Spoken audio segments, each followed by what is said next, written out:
episode 1, series 3. That sounds fucking mad. Right, can you still hear me okay now? I just quite enjoyed whatever you did there. I'm probably going to use it. It was such a low-key start to the podcast. It was season 1, episode 3. Yeah, that sounds good. Yeah, it does sound good. It's episode 1, season 3, The Fighting Cock. No. Sorry.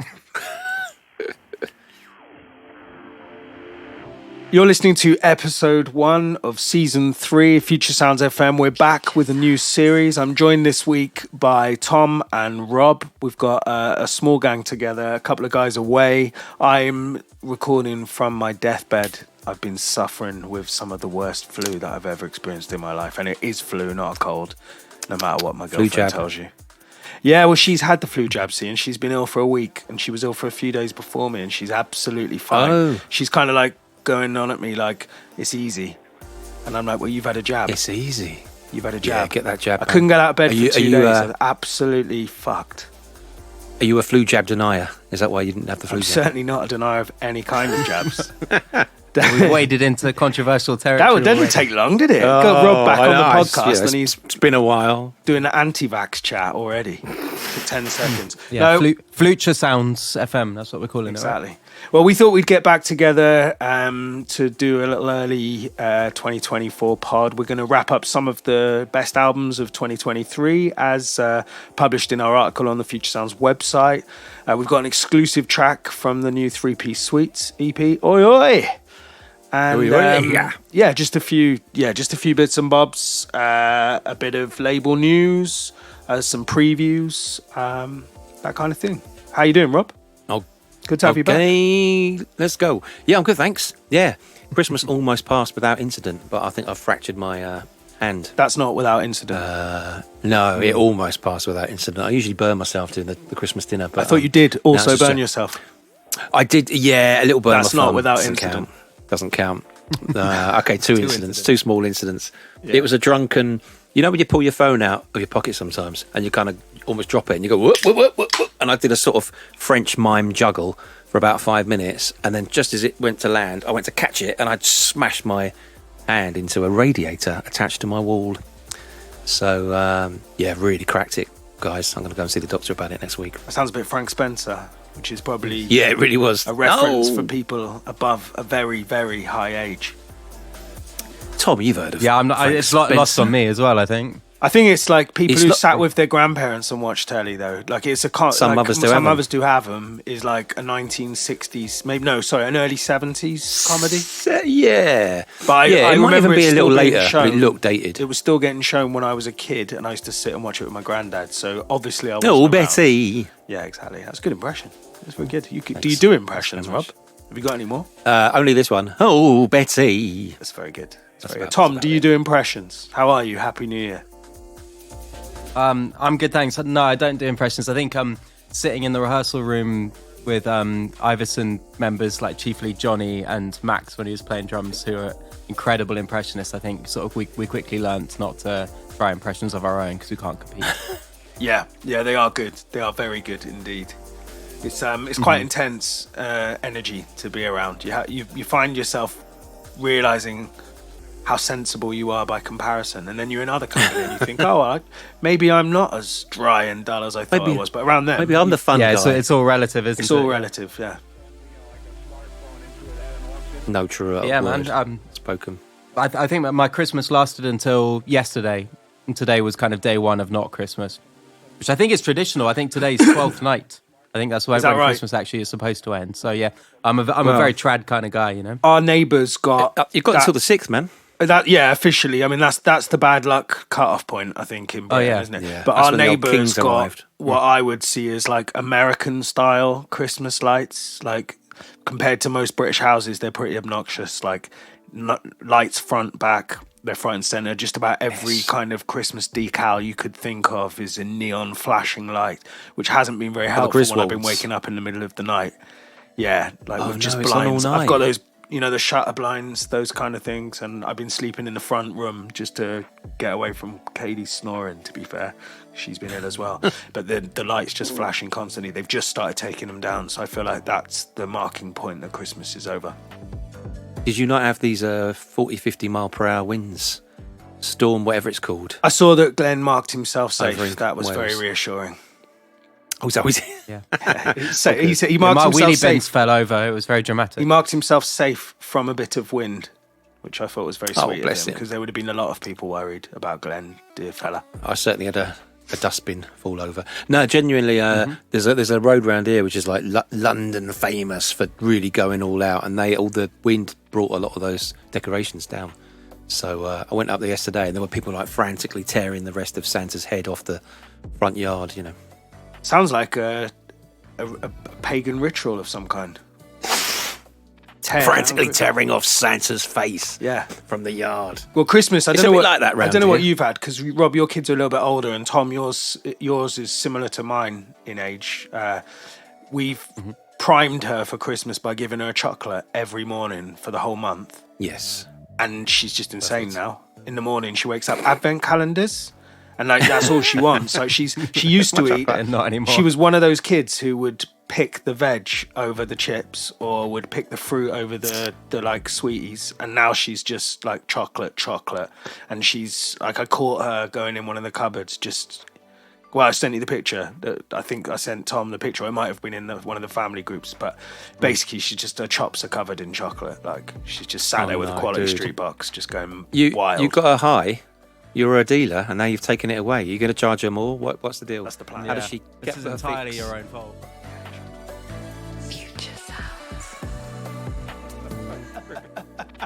What we should call the episode? Maybe do. All right. Well, I mean, I guess that's the Christmas catch up. We obviously had a Christmas sale over the holidays. Just a little update for people who picked up stuff from MPF or Time Slave. We had a massive order run on Miami Nights before that, so we prioritised that this week, and all the Christmas sale stuff's going to be going out in the next week or so. We've got all of the materials we need, so give us a week and we'll be up and running. If you ordered something from both labels, we'll merge the orders and do partial refunds and stuff like we always do as standard. But yeah, no need to email us and ask us about that. And we know what we've got to do. We know that you're waiting for your orders, and we are banging them out as quick as we possibly can. I've had flu, like I said, so I've not been in, but I did do packing spreadsheets for the Pac-Man, and my brother's been in as well, so it's all back on schedule. We are in 2024. Let's talk about 2023. We published that article on the website last week where we got all of the writers to pick some of their favourite albums. I don't know if you want to have a quick run through your picks. Rob, you went with OSC. I loved your metaphor about your skiing holiday last year. Yeah, man. I can't remember what I wrote now, but it was to the effect of it's a lovely glacial album, and just like OSC is such a bit of a genius, really, isn't he? Like he always challenges himself. Like he's reconstructed some of his old tracks. As vaporwave tracks, he's reconstructed them or deconstructed them into like just piano form, and this was another experiment for him. And I listened to it as I was kind of like skiing, like in sort of the mountains outside Munich. It was absolutely beautiful. Just turned it into like an alien soundscape, and I really wanted to do that. And I took pictures of it, the cassette tape, like on holiday and stuff. And I think he got quite a kick out of that. That was that came out in January, but it retains itself as one of my albums of 2023. So it's not to reflect that it was a really shite year for music. Just hit a high benchmark but early.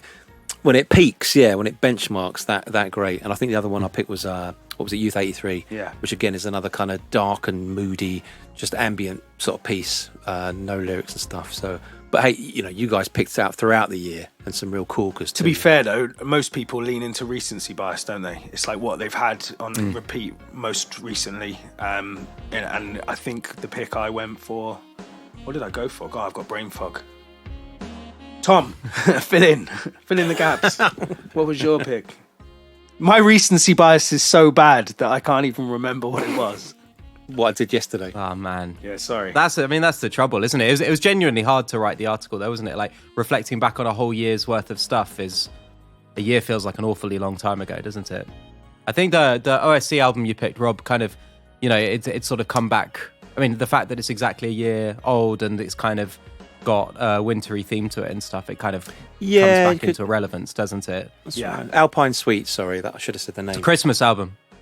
That's what you picked last year. That's what you picked last year as well, was you picked the Pacific Plaza Christmas album. You like your wintry themed albums, Rob. Yeah, in fact, your two picks for the last 2 years probably have about 2 weeks between them. That's weird, isn't it? It's like I stopped listening to music after February. Well, I'm done. Okay, I know what I picked. I've checked. I've swatted up. I got the page open. Oh, Luxury Elite, of course. Yeah. Spent a lot of time with Alex in LA when we were doing Flamingo Fest, and it prompted me when I got back to check out what they've been releasing recently. And of course, they did this amazing Luxury Elite album on cassette, which she'd already self-released. And he did that slower pace album, The Great Escape, which is one of the best Barber Beats album I've heard in the last year or so. And the US Golf album, which you picked, Tom, which is also absolutely incredible. And he just seems I don't think I did pick it, but I do like it. Oh, I thought you gave a shout to it. You certainly gave a shout to it, perhaps. Maybe honourable mention. Maybe. Was it in your honourable mention? Maybe an honourable mention. I think it might have been Jay, but yeah, no, it is really cool, and I've got a personal connection to it because he named one of the tracks after Acclaim Sports, which is a company my dad worked for. Oh, that's right. That's cool. right. Super weird. Maybe this I'm getting confused because we were talking about this yesterday. Yeah. So like that That's Lux album for me, like, just absolutely stood out amongst a lot of good albums from the year, just on the basis that it disproves the theory of kind of diminishing returns. I mentioned that in my review, which is, you know, this idea that you just keep producing and it either gets boring or you run out of ideas. Like, somehow she's put out so many stellar albums and they continue to be great each time. And this one feels like a kick on again because it's almost like a step into the 90s. It sounds pristine and hi-fi instead of lo-fi 80s sounding. And it kind of makes the 90s feel fresh and new, even though they're 30 years old, which is kind of crazy. And at the minute, I've been kind of getting into looking at a lot of like 90s graphic design as opposed to the 80s stuff that we kind of get obsessed with when we're dealing with synthwave.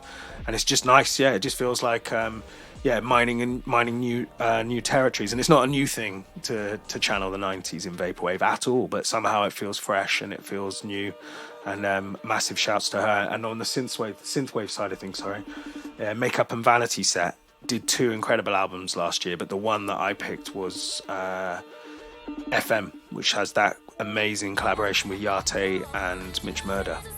So they're both stellar albums, but they both kind of, well, especially the Makeup and Vanity Set one, that kind of sounds like early Outrun, as opposed to a lot of the more modern synthwave, which is very pop focused. Yeah. But they're having their Tom Waits moment, whereas they're getting older, they're getting more experimental or trying new things and changing up their sound. I slept on that a little bit, so thanks for reminding me about that album. I need to go back and refresh myself with it. Sort of passed me by in the flurry of releases at that time of year. But I feel like synthwave's been going for 14, 15 years now, if you really go back to what people say are the OG artists. And it might be too soon to be nostalgic for something that came out that recently when we're still kind of channeling the early 2000s and the late 90s and even the mid 90s. But I don't know whether, like, there seems to be a little bit of a trend for people picking up that Outrun sound again, because the CJ Burnett album from the late end of 2022, Heat in the Streets, that's very much an Outrun album as well, and that sound is almost gone. You know, most people are doing vocal lace stuff, which is kind of bedroom 80s pop, people wanting to reproduce Wham sounds, for example, you know, like that kind of vibe, whereas the Outrun sound, which I felt was more underground and more authentic to what synthwave was originally, that kind of has fallen by the wayside, and it's quite exciting to hear that kind of coming back through again. That's mad that people are rediscovering something. I think there'll be more of that this year, won't there? Yeah, probably. I don't know. I mean, I hope so, yeah. I mean, go back to like Miami Nights 1984, we put out his album Sentimental. That's obviously got a few tracks from about 6-7 years ago, but he's one of the originators, and his sound is very much kind of identified what that Outrun sound became. You know, they coined the term Outrun. They set up Rosso Corsa in, I think, 2010, and they kind of charted the course for the genre as a movement, as opposed to just a handful of independent people making this kind of 80s sound. Like, he was one of the proper OGs, you know, along with Mitch Murder and Laserhawk, people like that. And I feel like, God, I'm losing my thread. Sorry, guys, I've got a bit of brain fog. You have to cut me out a little bit there, Tom. That's all right. Oh, I'm going to hop in because I can't comment much on the synthwave side of things, but like nostalgia for the early days of nostalgic movements is like definitely a thing in vaporwave, isn't it? Like people are very keen to hear classic vaporwave, and I think 2024 there's going to be lots of sort of floral shop style sample-based vaporwave as a reaction to kind of the singer-songwriter end of things, I think there'll be a whole load of it in 2024, like classic. Well, that's what I wondered. Yeah, you've intimated that you might do a bit of that with Donald Enzo, Tom. A bit of a classic vaporwave style, which will be very different. Well, I mean, just like because I mean we've got loads of stuff that we've made and never put out, like which is just full on vaporwave. I mean, the most vaporwave thing we've ever done was probably that Midlands Realty record we did with Vanitas and Telenites, and we've got loads of stuff in that vein that we've never put out. And I think the time's right.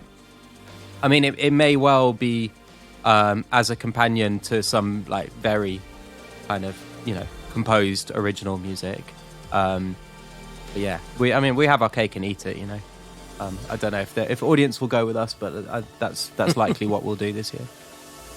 It's interesting though. It's like ever decreasing circles of nostalgia, and that was what Grafton Tanner said when we interviewed him. Is that the cycle for when you're talking about the mainstream kind of fashion and those cycles and how they kind of are selling products. Whether it's clothing, whether it's music, whether it's graphic design. Those loops of nostalgia are getting ever and ever smaller. Mm-hmm. And we're not looking back 40, 50 years. We're almost looking back a couple of years. In some cases, it could be trends that are reoccurring every 6 months. Like, it's absolutely incredible. When do I get my bell bottoms out? Yeah, for sure. Or my baggies. I can't see them coming back. I don't know. The baggies, I mean, look at the, everyone's gone from wearing absolutely skinny jeans to super-sized clothes in, like, the space of a couple of years. I'm probably making myself look old. It's probably even longer than that. But do you know what I mean? Like, that for years felt like it was the only way. Remember graphics on jeans? Strolling around with Flintstones on their thighs.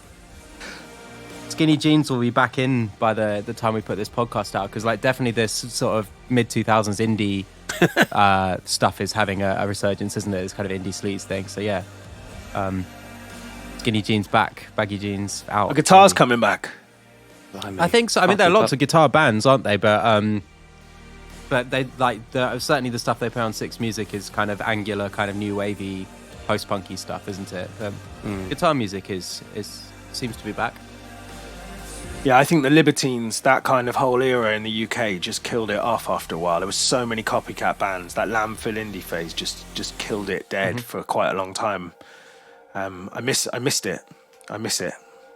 I still do. Yeah, I put on a Libertines record the other day. It still sounds good after I watched that. The Pete Doherty not Jules Holland documentary. The Pete Doherty Louis Theroux. and Louis Theroux. the Jules Holland interview. That would be awful, a Jules Holland interview with people. Yeah, it would be a bit at the more piano. sycophantic. Yeah. I mean, we might as well do some honourable mention. Tom, do you want to cover your albums of the year first? Yeah, I mean, I was struggling to pick two. I kind of did have a slightly rambly kind of through composed thing where I was talking about stuff like the Bart Graft album that I really liked I think that was kind of from around springtime. And I was talking about some Fire Tools records and they just kind of 80s sounding music that was kind of referencing slightly different 80s had like different reference points to kind of some of the things that we talked about with this kind of outrun stuff and synthwave stuff, because this music sounded like soundtracky, this kind of synclavier stuff, the kind of early days of computer music, kind of Durutti Column-esque, like Factory Records kind of sort of chamber music-y kind of stuff like that. That was I thought it was like a really interesting kind of retro sound to touch upon, and I think that's something that Bart Graft and Fire Tools do to an extent.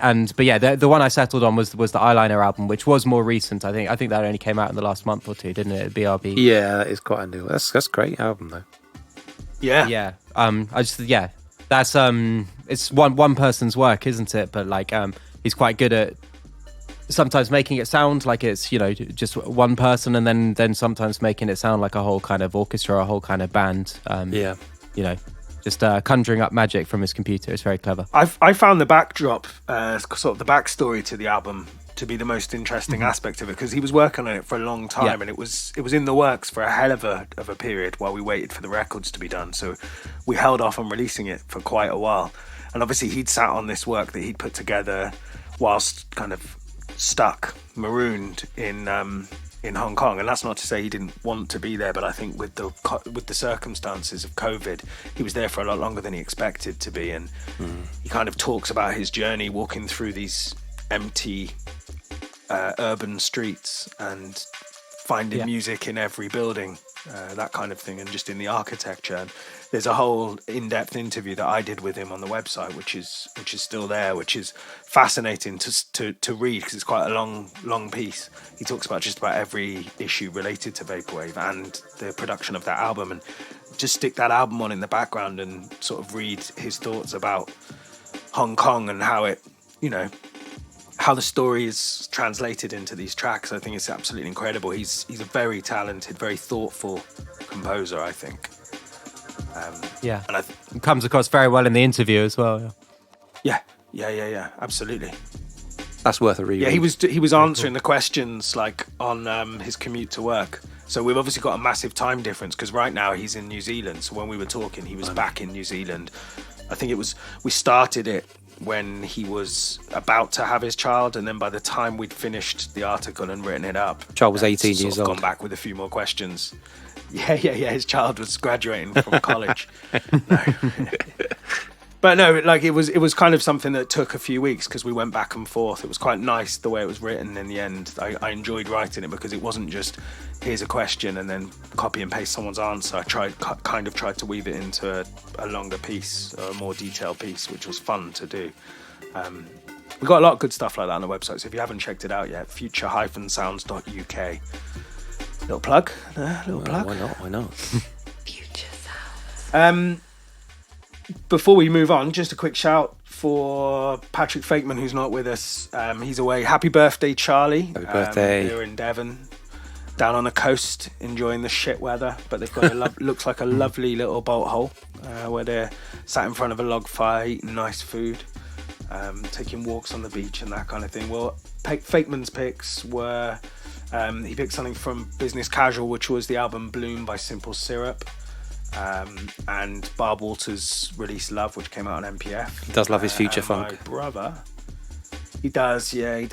And Jay picked Desert Sands Feel Warm at Night and Mind Spring Memories collab album on Geometric Lullaby, which is another great album. That's a lovely one. And if people haven't heard it, there's a they should go back and listen to Tom's interview with Desert Sand Feels Warm at Night, because that's a lovely one.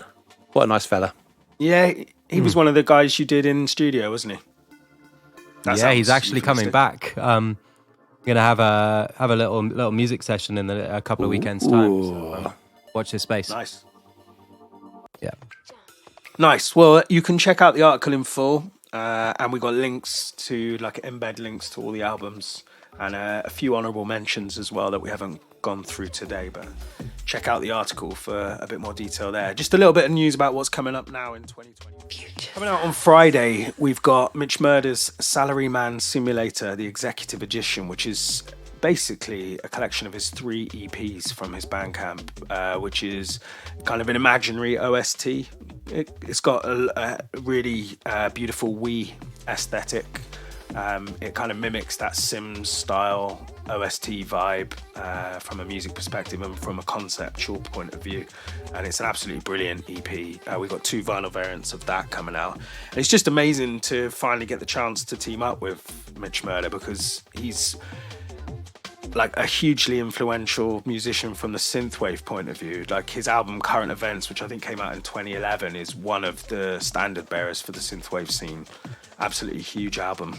And of course he also composed the soundtrack to Kung Fury, the Kickstarter movie, and did that track with David Hasselhoff, True Survivor, which had millions and millions of plays on YouTube. So it's like, a big release for us. I've already seen from the reaction we've had on social media that it's It's going to be quite. We've got that coming out on Friday, and that's going to be on 2 vinyl variants, limited edition, 500 copies. We've got a blue variant and a Nintendo Wii white variant.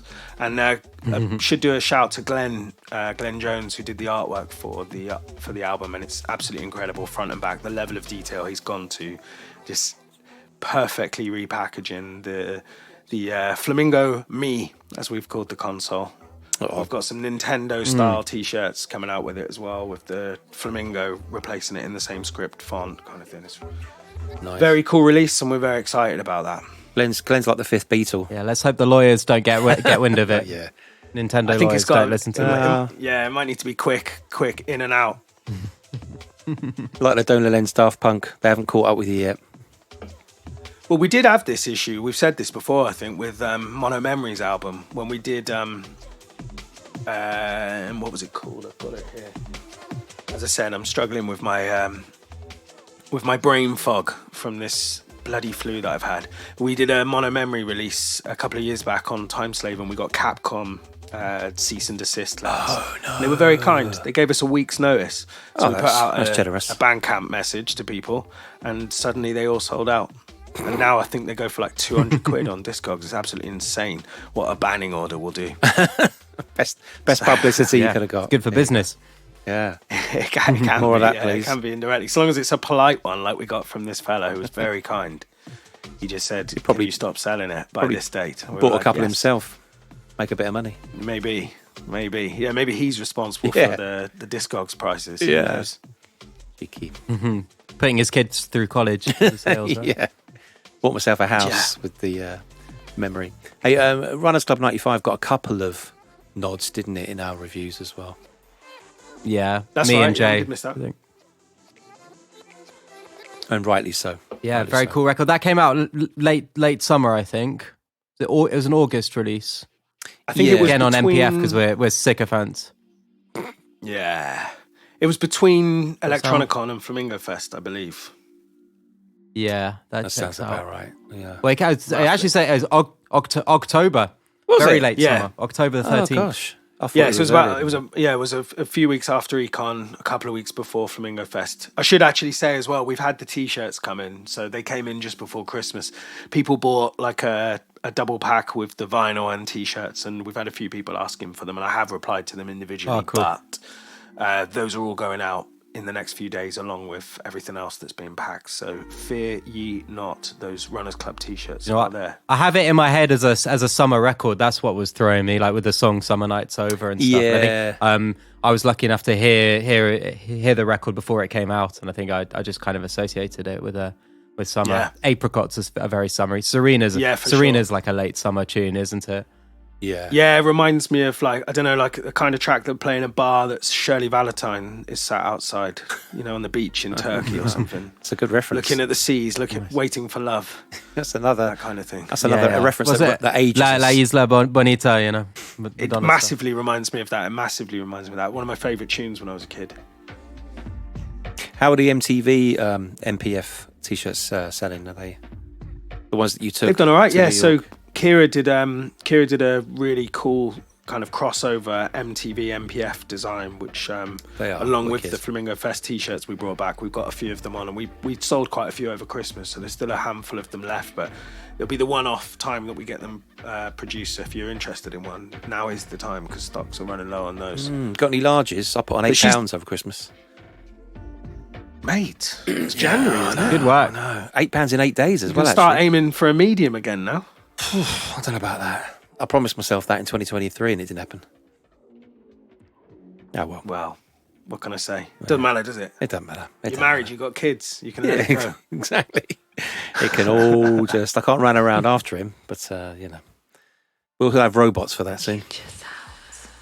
Tom, can you put in, I don't know if you're familiar with, is it Radio 6? No, it wouldn't be Radio 6. Radio 4, when they have sad stories. When a listener writes in a sad letter, like Simon Mayo or something. Pipe in some of this music because we have got some sad news to impart. Yeah, I was driving last 3 days ago, just before I came down with this flu, 3-4 days ago, and I was off to IKEA to get another Kallax unit for my office. Standard. Mm-hmm. And I drove past the Midnight Store, and the Midnight Store is no more. No. Yep. They were just piles of rubble. You could see from the side of the building that they're converting that into a front door, but it's on the side, off the main road, down the side street, literally next door to where I used to live with Chris back in the day. And I spoke to my landlady on the phone just a couple of days ago on WhatsApp, and she was explaining that the shop's just not doing trade anymore. And she put me in contact with her son who's doing the work. And he spent the morning with his colleagues listening to the Midnight Store album by Dona Lenz. I love that. And he was really touched by it because he said the shop's it's kind of got an important part of their history. I think they've got a few shops, a few properties and stuff in Cardiff, and the Midnight Store's been going for quite a long time, and the sign's quite iconic. It's a bit of a landmark in that part of Cardiff, really. It's not like a especially auspicious landmark, but it's an iconic shop. Let's call it that. But it's being converted into a house. The sign will be no more, and they've agreed to keep the smaller of the two signs for us. That's wicked. You're going to put it over MPF Towers or Dona Lenz Well, Towers? I don't know. We might have a bit of a debate because Tom might want it in his studio, Yeah, and I'm sure Jay would want it in his studio. So I think what we might have to do is come to a timeshare agreement. Yeah. There we go. The You fridge. can have it in the summer, and we'll have it in the winter. The fridge has been turned off. What's it called? Joint custody, you know? Little custody. baby. Alternate weekends. Yeah. That's a hell of a commute with that, though, if you've got to take the train. Yeah. Oh, worth it. Get little badges made. Yeah, it's a bizarre object, isn't it? Yeah, I mean, I always had it in my head that someone would accidentally be visiting Cardiff, see the Midnight Store, make the connection, and add some kind of TripAdvisor ratings for it. Like, it would be like a vaporwave shrine for people who come visit Cardiff. Yes. But perhaps we'll have to do one of those campaigns to get a brown plaque. Like the when important people have lived somewhere or an important event has happened somewhere. Well, then blue circles. The tourist board to recognise it. Yeah, that's it. I think you should That's try, it, man. You should try. Or get a Banksy style artist to, Yeah. put some graph of the... How did you feel album. about it, though, Tom? Like, for me, it was like the end of an era, because I lived literally adjacent to that shop for years. But for sure. You actually made the album. Yeah, and it was bizarre because... it was bizarre because we'd commissioned Tropical Virtual to make an almost exact 3D render of this building. And it's kind of, I'd say Midnight Store is probably our most successful record. And people really got on board with the concept because it's quite universal, this idea of sort of late night shopping. Yeah. And we made a very British record, but Americans had their own kind of relation to it, and Japanese listeners had their own relation to it with their kind of konbini culture, convenience store culture, which is a massive thing. But yeah, when you sent the pictures through of the derelict Midnight Store, it's like, oh shit. Yeah, I felt something for sure. But yeah, end of an era. I mean, it was an unusual shop, wasn't it? I'm not sure about their kind of business practices and stuff. But that was the joke, though. Really, it was a fun. The prices were fluid. The fridge was rarely on. It was never open until midnight. And if you popped there and the sign said "be back in 5 minutes," he would normally be back in 5 hours. Oh, was it really not open until midnight? It wasn't just the name. No. Oh, No, I it shut thought at it was 11. just the name. Oh wow. No, that was part of the joke, I think. Bloody hell. The original guy who ran Yes. it, Magic, his name was Magic. He was a great guy. He used to go in there and you'd see him buying and selling mobile phones under the counter, doing a few dodgy dealings. But he had the fridge on, Yeah, turn the fridge on. And those were the days when you could buy 4 cans of Oranjeboom for £5. You can't do that anymore. I mean, let's all pour some Midnight Store is drink dead. to Long that. live the Midnight Store. Yeah. You'll probably Midnight Store no more. if you re-released it on physical, you'd probably flog a few copies now because it's We've got some in stock. There you go. Right, listeners, get yourself some physicals at Midnight Store. Nice work, Rob. Yeah, because it doesn't exist no more. It doesn't. This will be the last. I've definitely seen actual on, representation of it. I've seen on the Vapor Memory upload of the album, 1 or 2 people being like, "Holy shit, this is my local shop. What the fuck?" Yeah. It has happened.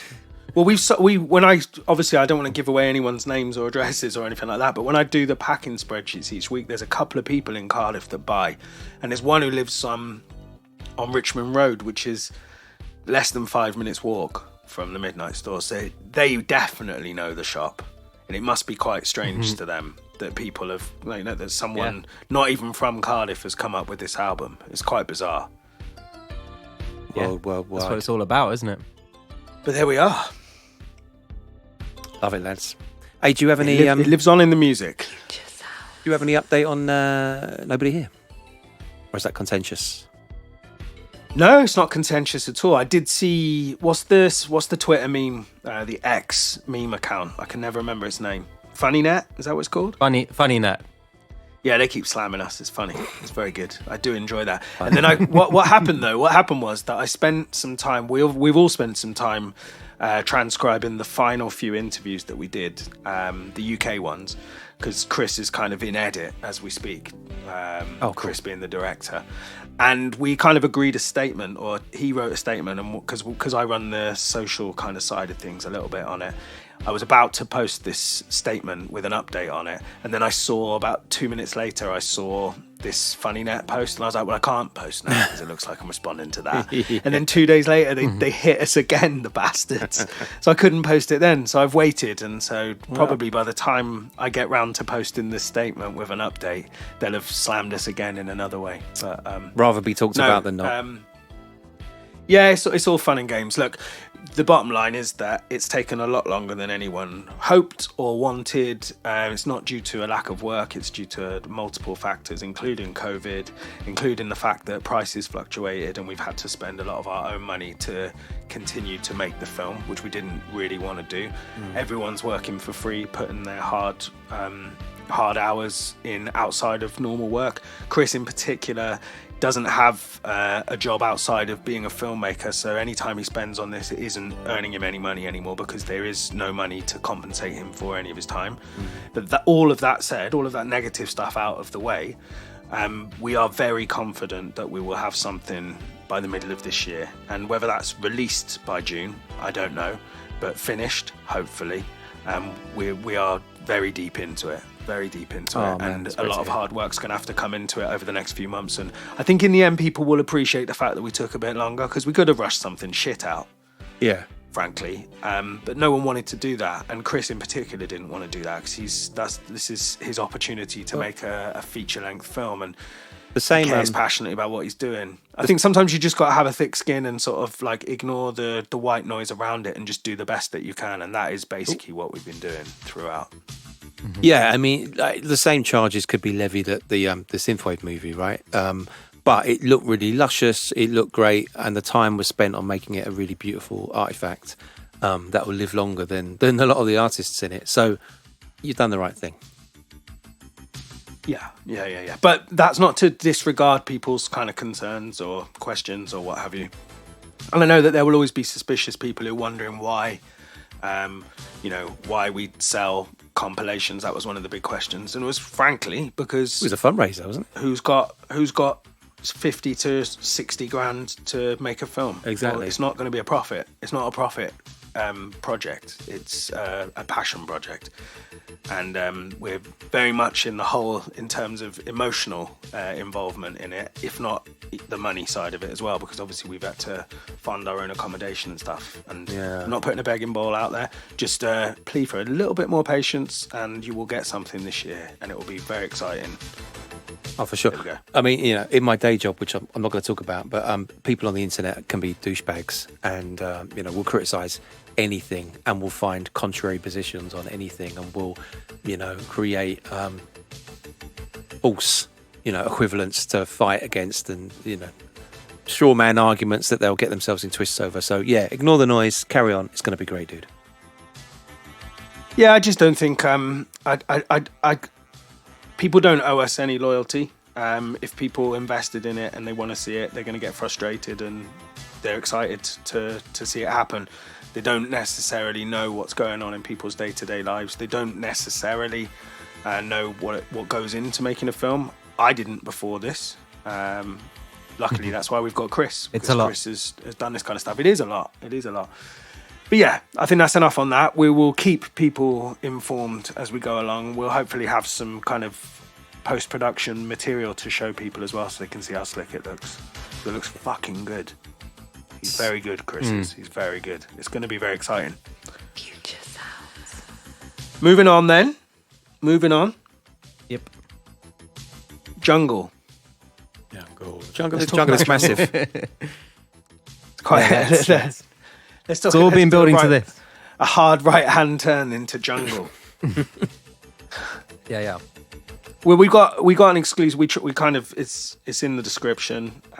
We trailed it in the social media post. By the time this episode's getting shared, there's an exclusive preview of a new track that me, Tom, and Jay have been working on as 3-piece suites. Anyone who's at Flamingo Fest or at the Tape Swap event around Electronicon will have heard it live, but those are the only 2 times it's been performed or played anywhere. And it's a track called Natural High. Is that the track that we're going to play, Tom? Or do you want to play Risky Business? Yeah, okay. Natural High is probably the better of the two, isn't it? Natural High.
don't know how much to reveal because I think the way this material is going to be presented is somewhat of an exclusive, no? No, we can talk about that. Let's. Okay. So we've kind of been playing with this idea for ages because myself, back in the day, I used to DJ jungle a lot, and one of the things that was most important to people was loud cuts so that you could play stuff in clubs and it could compete on a sound wise with other singles, basically. So we had this idea that we wanted to do a 4-track EP so it could be cut at 45 RPM and therefore be much louder and be kind of club ready. So in the end, the more we played around with it, we had this idea that maybe we need a separate channel so that if we want to come up with drum and bassy jungle stuff, we don't necessarily have to put it out on MPF. We can put it out on its own label with other artists making similar style of music. So we took the name from the first 3P Sweets album, INNERSENSE, and one of the things we're going to be unveiling in the next month or two is INNERSENSE Recordings. Whoa. Which is quite exciting for us, and we've had the first test pressings come in. It's the Risky Bizness EP. You just heard the track Natural High from that. There's re-edits of High Estate, which is the Donor Lens track. It's kind of like a 3-piece Sweets extended version of that. There's 4am with longer extended intros and outros that make them more DJ friendly. And then of course the other track, the title track, Risky Bizness, and it's going to be the first release on a new kind of jungle influence label. I love this, man. Vapor Jungle, I'm here for it. Black vinyl, right? That's right. No, not black, no colour. It's colour. Man, when are we going to put out black vinyl? Do you want black vinyl? Is that what you want? Yeah, I've never released any black vinyl. Everything in this scene is ass backwards. I know, but the world is dictated by consumers and collectors, and that seems to be the primary consumers of vinyl these days, whether that's right or wrong. Mm-hmm. And the sound gap between colour and effects and traditional black vinyl isn't what it was. I know you see a lot of kind of audiophiles complaining about certain colours and certain effects not being great for sound, but even picture discs sound decent now. Like the difference is relatively negligible. They're using different compounds. The process is slightly different, so it should be no real difference in that regard. But if you want a black vinyl, we can do a black vinyl for you, Tom. Old school. Yeah. Do you know what? The only black vinyl I have is one a lathe cut that Jay made specially of the EP. Donor Lens I Wanna single, which is it's the one we did with Studio. Yeah, it's really cool. But it's really cool. Exclusive. Do you know what? I'm actually, I don't even think I have my copy. I think my copy's at Jay's house, so I don't have a single piece of black vinyl of music that I've released. Maybe 2024 will rectify that. Yeah. I thought I gave you a lathe cut of the Weekend Rush album. Yeah, that's true. Actually, and test pressings and things. I'll retract my statement. But yeah, come down off your high horse. Coloured vinyl is cool. Yeah. But yeah, so the plan is to have a channel to do EPs, to work with other jungle producers, hopefully, and to release stuff that's more directly aimed at that Y2K breaks, PS1 jungle, whatever you want to call it, even the more authentic Amiga style stuff from the mid-90s. We want to have a platform for that, and it doesn't mean we won't do 3P Sweets album on MPF. I think the concept albums and stuff will still stay there, but we've got a few concepts planned for INNERSENSE Recordings. So potentially including the Echo Breaks EP, which is kind of we obviously had that track Be Real, which is a remix, if you want to call it that, of the Daniel Lopatin Echo Jam, and we were thinking of doing, basically we've got plans to do an EP that focuses on 4 tracks from that EP, including Be Real. So releasing stuff that's DJ friendly in that vein. There's who does Pizza Hotline release on? Because he could put out a track under INNERSENSE. Yeah. We've talked about him. He's actually working with Mitch Murder on an EP at the moment. Ooh. For the same label he released the vinyl for Level Select. I mean, that's really what we release whatever we want. What are they called? We release whatever the fuck we want records, right? Yeah, WR whatever. Yeah, that. WR WTF WW records. Yeah. Well done. Really proper catchy. But he released That's on right, yeah. City Man Productions originally as well, didn't he? Yeah. That's right. That's a classic of the scene. And really. Vaporwave stuff on some other labels like Seiko Mart and stuff. Some of the early Vaporwave stuff he did. Well, That's there you right. go. Heard it here first. Yeah. I think it's Level Select is the album that's massively blown up in the algorithm, like YouTube. It just exploded, didn't it? And that sound is so now. And I think one thing that he shared with me yesterday, Harvey, was a new EP that's been released on vinyl by Soichi Terada just in the last few days. Is it black which vinyl? is basically six. I think it is. Yeah, it's 6 tracks from the Ape Escape compilation. There you go. So Tom's he's in. obviously picked his 6th favourite. Yeah, I've got mine on order as well. It comes out in February, but I think it's available on Rough Trade. Nice. But his point was that if Soichi Terada's back releasing stuff in this vein, he's going to carry his whole audience into it, and it could blow up for everyone in that style, which would be good. More eyes on this kind of jungle throwback sound would be great. Agree. Takes me back to my youth, my 20s. Yeah, my teens. Oh, you've aged me. You've outed me as an old fella. I don't think there's much difference between us, but let's not talk about specifics. No. Let's keep that secret. Tom's like, yeah, well, you know, I was alive. Tom's like, my dad played it to me when I was. Yeah. I remember it in the womb. I think I'm only about a decade younger than you guys. I'm in my mid-30s now. I'm an old fart. Look at him there you go. It's throwing not out much, the is it? word decade like it's nothing. I'm only. The difference between the 80s and 90s just reduced to a word. Well, Thanks, Tom. in the scene. I was it's born in the reduced to, 80s. You know, a day. So I was born in November 1989. Blimey. So I'm not I saw gonna be 2 months of specific. the 80s. I'm not going to. I saw the Berlin Wall coming down. I witnessed a lot. There you go. Depending on what definition you have of millennial, me and my brother both qualify. But there's 14 years between us. Wow, that's weird, isn't it? That's a generous definition, That is isn't it? very- It's a fucking generous definition. Yeah. It's a stretch. Yeah. My hairline does not suggest I'm a millennial, put it that way. But that is the stress of dealing with all of these fucking making a emails movie. asking me where their new Arcades record is. Oh, God, yeah. Oh, yeah, you had bad luck with that release as well, didn't you? With the plant. Yeah, I don't want to go into too many specifics, but I will do a little update because it kind of affects the way we're going to run things for a couple of months. We had, and I think if anyone's noted, I'm not going to name the company specifically, but there's been a couple of delays at certain pressing plants in Europe recently, or certain brokers that use pressing plants recently, and it's backlogged a lot of kind of mainstream projects as well, and it's completely fucked small labels. So basically we pay for things up front, so maybe 6 months in advance we get the records in and then we sell them. That's always the way we try to do it because we prefer to sell stock that we have in hand. It's fairer than making people wait for months and months and months. And what's happened is that we were given specific shipping dates, told there was a slight delay of a week, so we put them on sale thinking, well, a week is fuck all, so that'll be fine. We can put that on sale. And it's gone on to be 3 months that this new Arcades record and 2 months that the Vincenzo Salvia records on Time Slaves have been delayed by.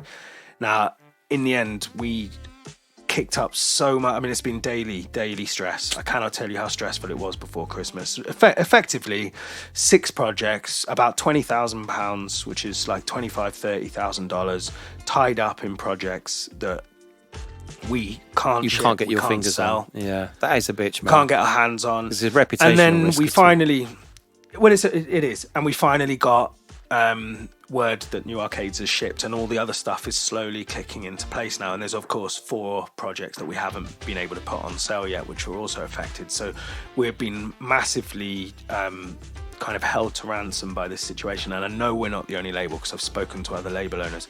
So we've come to an arrangement with a UK pressing plant, which is amazing. If there's any label owners that listen, like, I absolutely recommend Press on Vinyl. They're brilliant. They've been going for a couple of years now. They've broadened their range from just doing straightforward colours and black vinyl to doing all the effects that people would want anyway.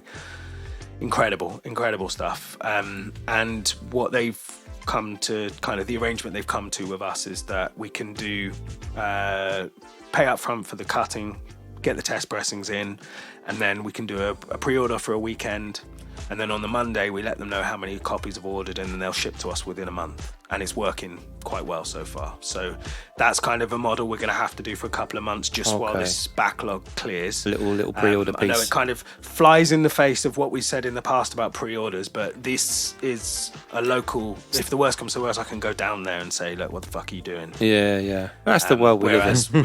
with this other arrangement, the fear is that you've got all this money tied up, and then in the meantime, you've got wages and bills to pay, and you can find yourself in trouble quickly. It's how businesses go bust, even though they seemingly in a good position, because the cash flow just dies. Yeah, thankfully, it's just, I can't say how stressful it was, peanuts. and I feel like we've come through the back of it now. I think we've come back through the back of it, but that's kind of the plan, going to be for a couple of months at least, until we get our feet back calmly under the table. So if anyone's wondering why we're doing pre-orders, that kind of explains it. And it might also explain, if there's labels that you bought records from on a pre-order, like, give them a bit of slack, because people invest a lot of money up front on this stuff, and it's very stressful when there are delays that are out of your control. And when a major label's pressing 5,000 copies of a record, you're never going to be the priority. No. No matter how much of a Karen you are, they can be doing 500,000. Yeah. And I can go pure Karen if I have to on the phone. I can ring them up and moan and kick and scream, but it isn't going to make a difference when the bills are being paid by Sony and EMI or whatever, you know. And that's not the same for, say, like cassette offerings or perhaps even CDs. No, it's just no. it's quite. The turnaround on them is like days. It's nothing. It's the vinyl. You know, we quite routinely would release a tape on a Friday and then ship it a Monday week later, because they can be turned around in several days, and you can order the right amount then. It's perfect. Different kettle of fish. But vinyl, it takes months, it costs a lot of money, and like the cost of producing an album's gone up double since we started the label. So the profit margin's already been squeezed. Jesus. And then you throw in the fact that some of these this plant in particular has held up 6 or 7 of your projects hostage, like. Not good press. Yeah. And I'm not asking you to name and shame, but you know. Yeah, well, I'm going to be professional about it, and I'm not going to name them, but I think anyone reading between the lines who's sort of seen any or has got experience of waiting on pre-orders probably knows who I'm talking about. Yeah. There was that good article in The Guardian by John Harris about the vinyl revival, and kind of it's cause for celebration, but cause for concern. And is that the thing about these backlogs, like 500,000 copies of Taylor Swift albums kind of pushing our stuff to the back of the queue. And the one of the label owners was saying his costs had gone up 85%. Oh my god, it rings true. It's not sustainable, man. Scary. Yeah, it rings true, because on the one platform that we use, if I go back to the very first project, we've done over 100 pressings with this project, with this company as well. So you can see that the trust has developed in us that we can put 6 projects in live, because it might seem like a bit of a wild thing to do, to pay up front for that many things.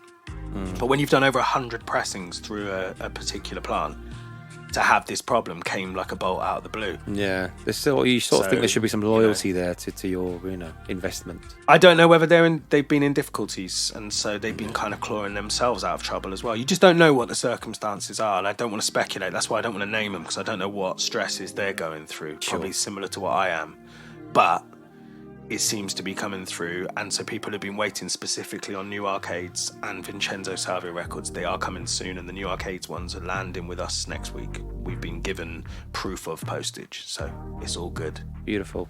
Well, it's all good. I'm sitting pretty on my tapes. Nice. On my tape of Iverson live, which is excellent. Well mixed. You mixed that, didn't you, Tom? I mastered it. Yeah, I did some of the mixing and mastering. It's a fun record, actually.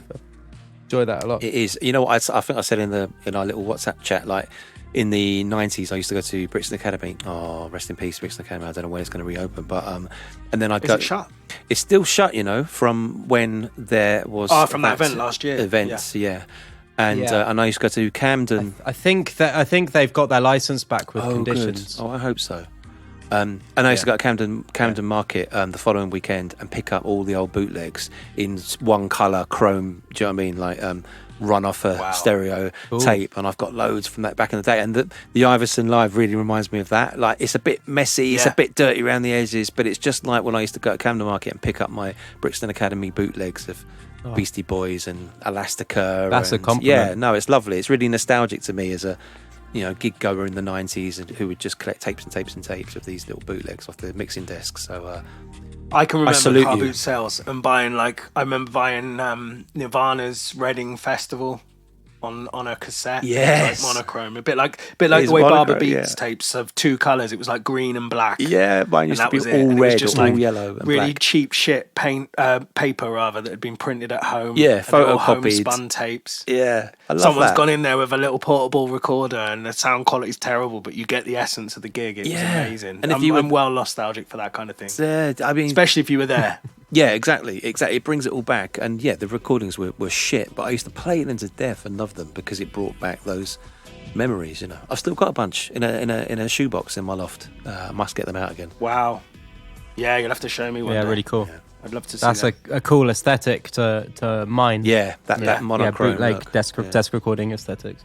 Yeah, absolutely. Yeah, very cool. Enzo, you might need I'm almost certain that Americans do not call the thing you described a car boot sale.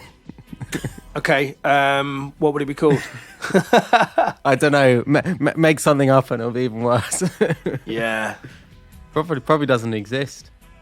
No, I reckon they do. knows? It's like a yard sale, but it's yard more sale, organised. So, yeah. what happens here is we have Yeah. car boot sales. So, it might be like in a school playground on a Saturday morning. People going to like a local state school. Car trunk and then sale. everyone's set up with little market tables, or they sell out the back of their car, and it's like people selling second-hand goods. They might be selling old computer games, or I've picked up Flea markets, I think. a flea market. Right? I picked up a clean sweep Yeah. of all of the Beatles albums on LP, original pressings Nice. from this woman once, and she said that her husband had cheated on her, and she was basically selling his records out from under him.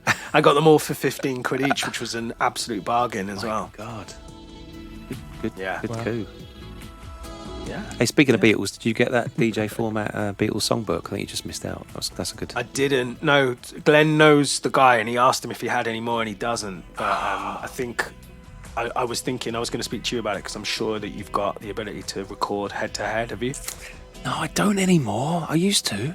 Well, I've got a two head tape deck, so this is a conversation. I'll have for to post offline, it to I you. think. I'll borrow it off you and I'll record. Yeah, and then sounds I'll good. Be happy. Sounds good, man. There we go. Should we finish with one more little bit of news? Let's do it. Yeah, well, I mean, can I just slip in a couple of things? Because, you were sure. talking about Iverson. Yeah, go for it. Josh has been sort of busy animating a video for a new single. Which looks amazing. Which is going to come out soon. I think it takes him hours to animate seconds of footage. So, it will come out when it comes out. But it's a really cool track, and it's really unusual. It's got like this kind of, I don't know, like Ultravox or Japan style aesthetic. And I think, Josh is big on Iverson exploring different parts of 80s music. And I think that those are slightly, more unusual touchstones. And it's a really cool song. So that will come out when it comes out. And me and Jay have got a single coming out at the end of January, which is going to be the last single we do before our album comes out. So I think our album should come out first quarter this year, but we're going to do one final single from it as well, which is going to come out on the final Friday of January. Very nice. Very nice indeed. I've heard the new Iverson single as well. It's awesome.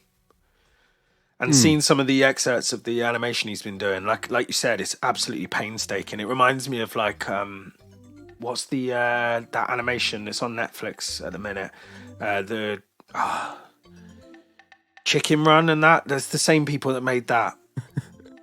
The Aardman people. Yeah. not Chicken Run, Dawn of the Nugget. It reminds you of Dawn of the Nugget, Chicken. No, but the fact that, people who are doing proper animation where it's like moving past to scene figures and it's like you have to do it 32 times to get 1 second of footage. Like the That's old the kind of level of detail frame by he's frame. going to. He spent so long that it was too deep in to stop. So he had to carry on. And he's fully committed now. Like by the end of it, this will have taken him like 3 years of his life to produce a 3-minute music video, but it'll be well worth it. Visibly aged. Bless him. After a hard day. So everybody has to go and check that out when it comes out because it'd be rude not to. I want before and after photos of us making Nobody Here as well. Yeah.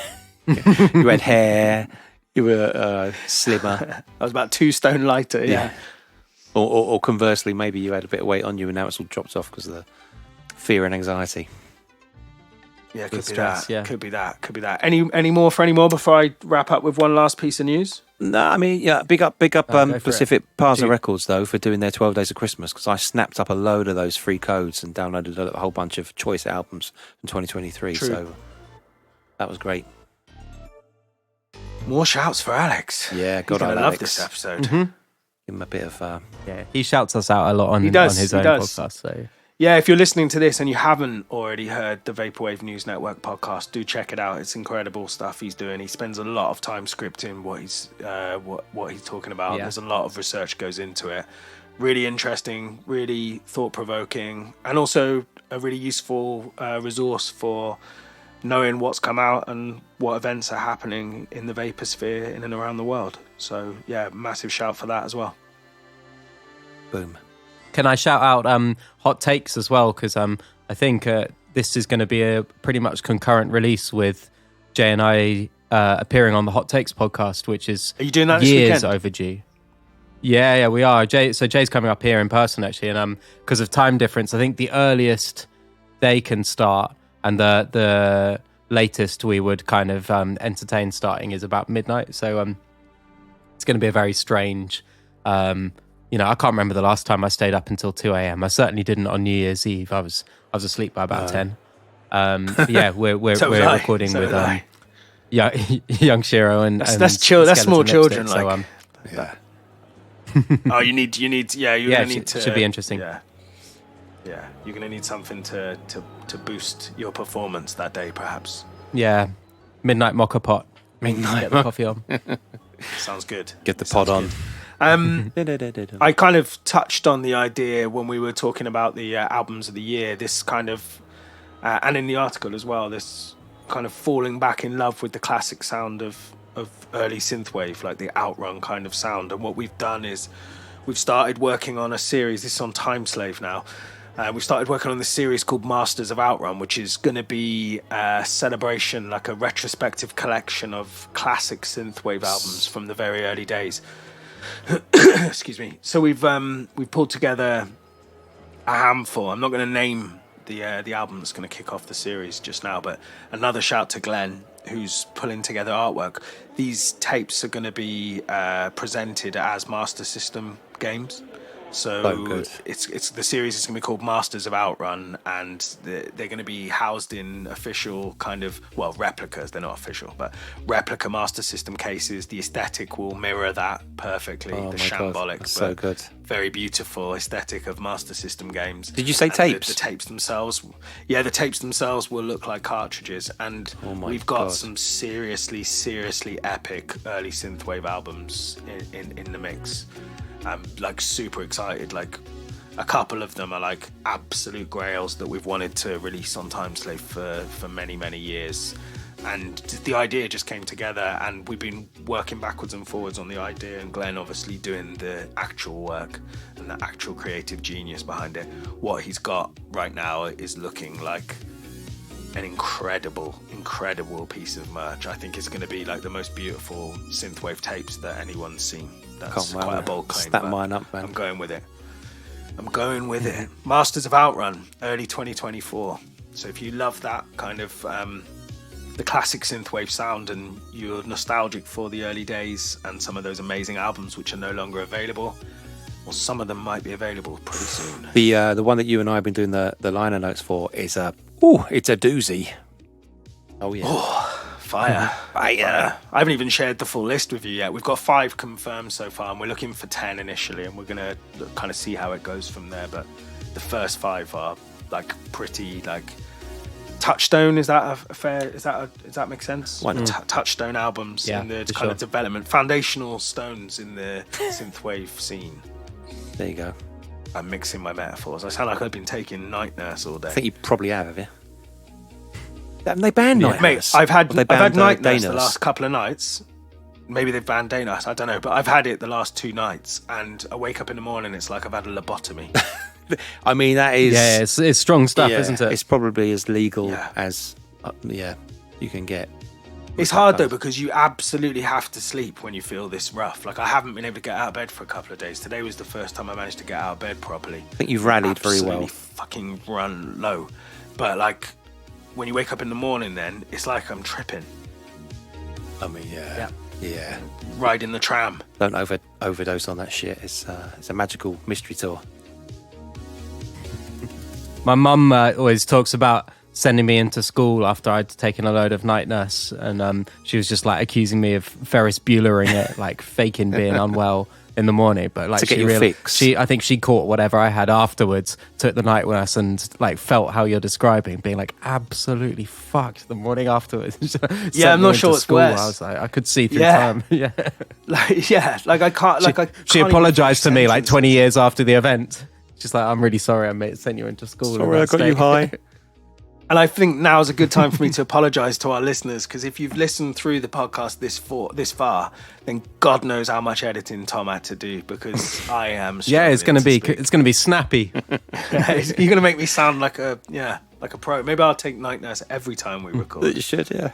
No, please. Do you know what it reminds me of? It reminds me of how I felt watching Wolf of Wall Street. Oh yeah, the Quaaludes. That's how I feel. Yeah. Grinning and I feel grimacing. like I'm on Quaaludes. Yeah, fucking brilliant. There we go. Nice. Future Sounds back. Thanks, lads. We've got a couple of interviews scheduled for the next month or so. We're going to try and do at least one interview a month with some panel episodes alongside that. Play some more exclusive tracks coming into 2024. Exclusive. Yeah, and we've got some new artwork as well, which is done by Kira. So shouts to Kira for that beautiful artwork. And we'll see you when we see you pretty soon. Happy New Year. Nice one. Just